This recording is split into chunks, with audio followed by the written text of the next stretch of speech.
Bonjour à tous, on se retrouve pour une nouvelle position avec ici le trait pour les blancs. On voit tout de suite les blancs, on attaque avec la dame. Le fou de case noire ici bien placé, ici même le fou de case blanche. Et la tour peut-être en équerre, bien que bon, elle semble un peu bloquée quand même, puisqu'il y a l'autre tour noir de l'autre côté. Alors qui ont prise d'ailleurs. Mais bon, si on compte le matériel, dame de tour de fou contre dame de tour fou cavalier, oui, on pourrait prendre la tour. Mais dans ce cas, il prendrait la dame certainement et ensuite il récupérait le fou en H5. Donc il récupérait du coup une tour contre fou. Et il y a deux pions d'avance pour les noirs, donc ce serait à peu près équilibré. On espère peut-être mieux ici avec les blancs, étant donné que le roi noir est mal en point. On n'a pas la possibilité de menacer mat, puisque il y a quand même le cavalier qui contrôle. On peut menacer mat, bien sûr, mais ça semble pas un très bon coup. L'échec de la position a pas l'air très très bon non plus.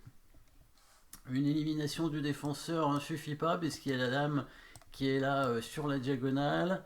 Du coup, qu'est-ce qu'on peut faire? Je crois que si on veut créer une menace de mat, on peut la créer en prenant ce pion. À mon avis, ça doit être une menace de mat, ça, hein, certainement. En tout cas, s'il reprend le fou, il est mat, ça c'est sûr. Donc déjà, il peut pas prendre le fou. Après, il peut prendre la tour. Et donc, à voir si c'est vraiment mat derrière ou pas. Pas sûr d'ailleurs.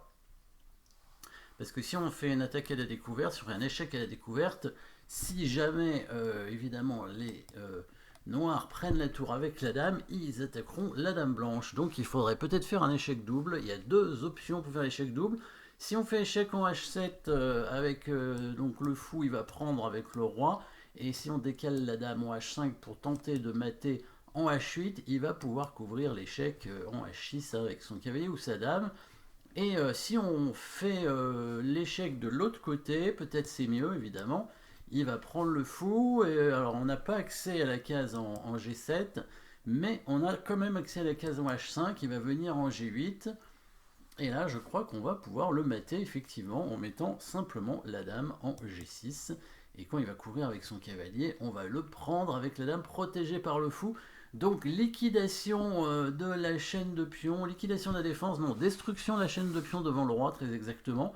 Le coup fou prend G6 hein, qui permet donc d'éliminer les défenseurs, hein, d'ouvrir la protection du roi noir. Là, il n'y a pas beaucoup de coups avec les noirs, hein, évidemment. Si il prend le fou tout de suite, et ben on prend sur échec, et là il n'a plus qu'un seul coup à jouer. Et bien sûr, il est mal, donc il ne peut pas prendre le fou. La seule chose qu'il peut faire, bon, il n'y a pas d'échec de son côté, hein, dame prend pion ici ne sert à rien. Donc il prend la tour, hein, c'est le coup de la partie. Les noirs ont pris la tour, et là les blancs ne se trompent pas d'échec double, bien sûr. Il faut faire échec double obligatoirement, parce que sinon la dame blanche va être capturée. Il faut faire un échec double, et il faut prendre ce pion ici. Si jamais le roi ne prend pas le fou, c'est maintenant un coup. Et oui, un coup, c'est pas beaucoup, mais quand même, il faut le voir. Dame G6. Et donc il prend de l'autre côté et la dame se décale. Voilà, il faut bien voir cet échec pour forcer le roi à retourner dans son trou. Et maintenant la dame peut venir en G6 et le mat arrive avec la dame qui prend le cavalier. Ça avait l'air assez forcé, hein, il n'y a pas grand chose à faire ici avec les noirs, hein, tout était forcé.